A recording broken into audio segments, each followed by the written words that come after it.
In part 1, we talked about the activation of our DNA, and this is a concept that is not entirely understood yet. This is something that is happening right now. It's not something that will happen all of a sudden and that you have to wait for.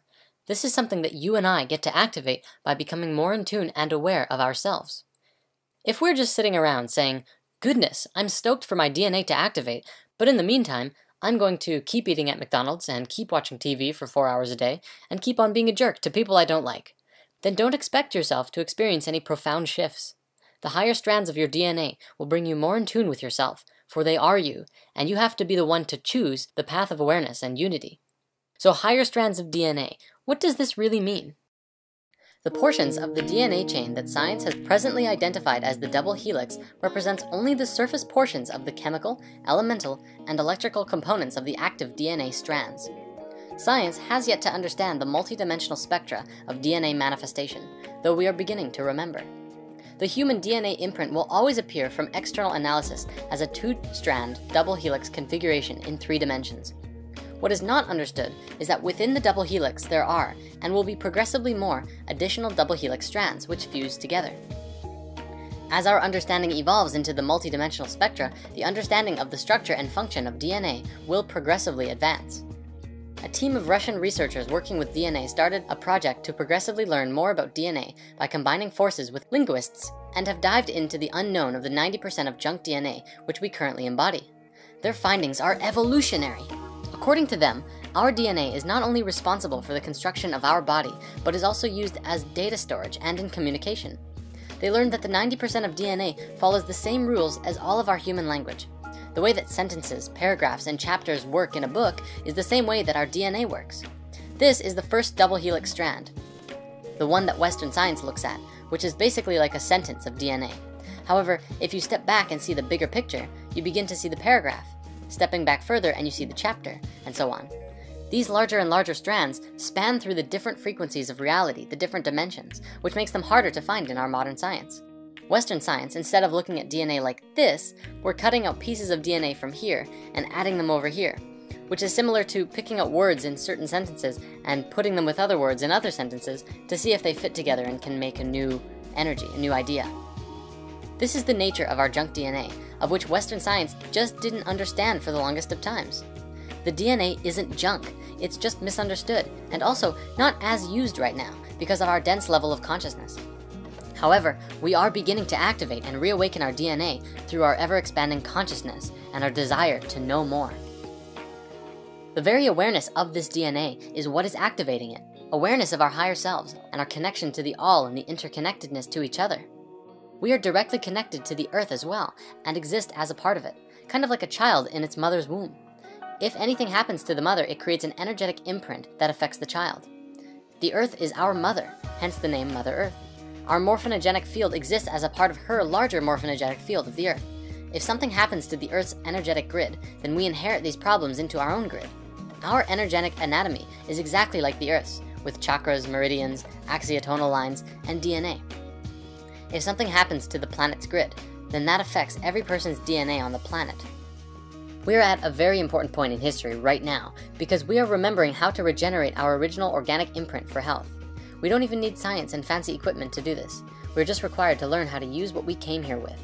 By moving into a space of love and light, opening and living from the heart, and living in a place of emotional stability and health, you can once again reactivate your light body, and in doing so, reconnect with the higher frequencies of your being. Energetic blockages will reveal themselves as problems in your own life. Depression, anxiety, temper rages, or personal problems in your life which are causing stuckness or driving you down a path of chaos or disruption are also energetic blockages. We talk a bit more about this in lesson 13. A lot of teachings online demonstrate that there are specific shapes and geometries that you have to work with, such as the star tetrahedral Merkaba field, to reactivate your light body.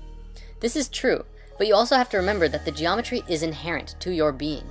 It's actually not necessary to put pressure on yourself to put a star tetrahedral Merkaba field around your body and keep each piece spinning opposite to each other at this particular speed, at this particular ratio, and it is important to get the feel of it and understand where it is and what shape it is.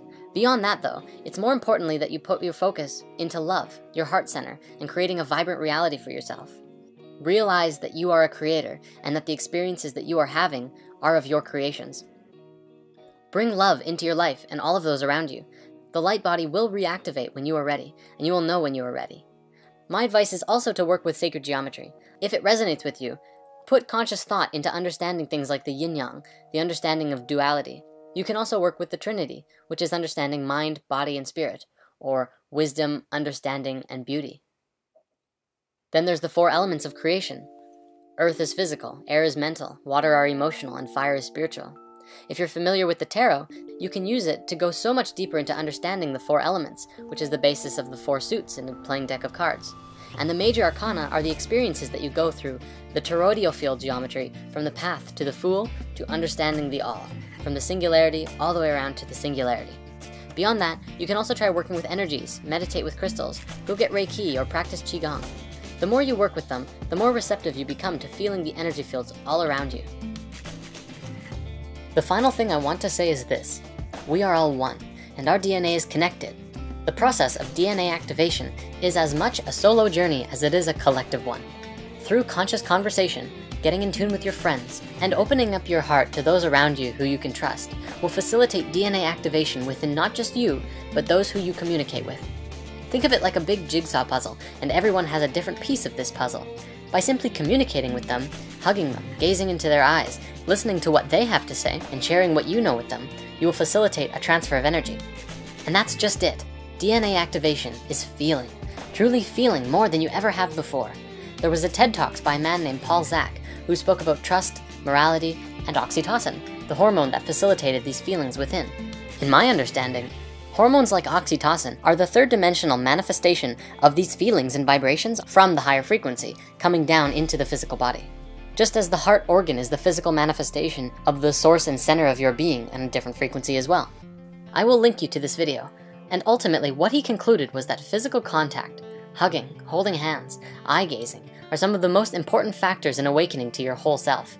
Opening up true feelings of trust and awareness of yourself and others is what's going to take us to the next level of human connection. For when we can look into another's eyes and see ourselves, that's when we know we're on the right track. Want to change the world? Paul's conclusion was 5 hugs a day, and make them count.